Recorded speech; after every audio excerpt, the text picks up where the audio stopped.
Like, subscribe, and get notified. निवडणुका झाल्यात लोकसभेच्या गोव्यामधल्या सुद्धा 2 जागेच्या निवडणुका झाल्या आणि निवडणुकीमध्ये मी या ठिकाणी राहू शकलो नव्हतो 2 दिवस, कारण शेवटच्या पिरियडमध्ये राहता येत नाही. आणि त्यानंतर इथे नेमकं कसं मतदान झालं, काय झालं, तसं प्रमुखांशी सर्वांसोबत चर्चा करण्याच्या उद्देशानं आज मी गोव्यामध्ये आलो आणि सर्वांशी सकाळपासून सर्वांशी चर्चा केली की नेमकं काय परिस्थिती आहे आणि पुढे संघटनेसुद्धा काय आपल्याला पावलं उचलायला पाहिजे, त्याही संदर्भात चर्चा झाली. एकूणच चांगली चर्चा झाली. बराच वेळेपर्यंत आम्ही चर्चा करत होतो.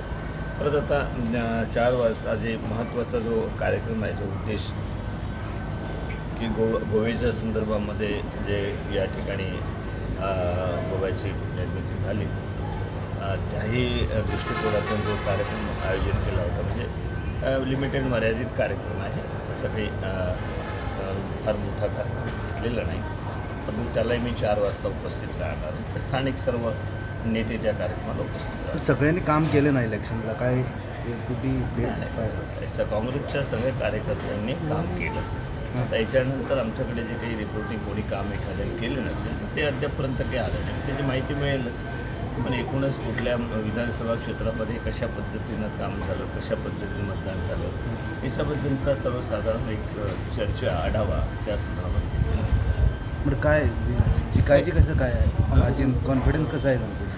100% दोन्ही काँग्रेसच्या सीटा लागतील अशा प्रकारचा विश्वास स्थानिक नेते आणि कार्यकर्त्यांनी दिलेला आहे. आम्हाला खात्री आहे ज्या पद्धतीनं BJPचं जे अलीकडे आपण पंतप्रधान मोदींचे सुद्धा स्टेटमेंट आपण ऐकतो सर्व, तर त्या स्टेटमेंटवरून तर त्यांच्या पायाखालची वाळू सरकायला लागलेली आहे, ते आता स्पष्ट झालेलं आहे. देशामध्ये सुद्धा त्यांनी जे स्टेटमेंट केली, ते स्टेटमेंट पाहिल्यावर पंतप्रधानांच्या तोंडामध्ये अशा प्रकारची स्टेटमेंट, त्यावरून किती घाबरलेल्या अवस्थेमध्ये आहेत. जी 400 जागा म्हणून ते म्हणत होते, परंतु या ठिकाणी 400 जागा तर सोडाच, पण बहुमतसुद्धा त्यांना मिळणार नाही, अशा प्रकारची स्थिती आज संपूर्ण देशामध्ये निर्माण झालेली आहे.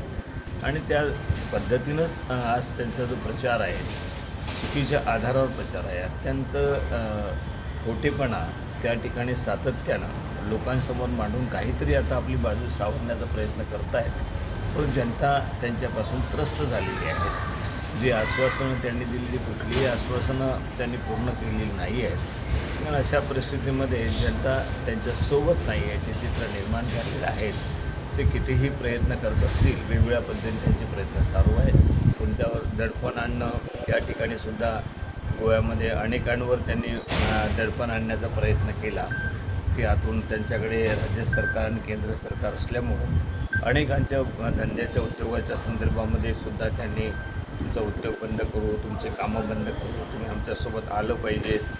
पण अशाही परिस्थितीमध्ये काँग्रेसचा कार्यकर्ता अत्यंत मजबूत राहिला, मजबूतीनं काम केलं. आज आमचे MLA कमी असतील किंवा बरेचसे लोक त्यांनी भ्रष्टाचारामध्ये लिप्त असतील लोकांना त्यांनी तिकडे त्यांच्या पक्षामध्ये घेतले असेल, परंतु एक चांगल्या पद्धतीनं जे आमचे प्रमुख नेते आहेत, कार्यकर्ते आहेत, यांनी साऊथमध्ये आणि नॉर्थमध्ये दोन्ही ठिकाणी चांगलं काम केलेलं आहे.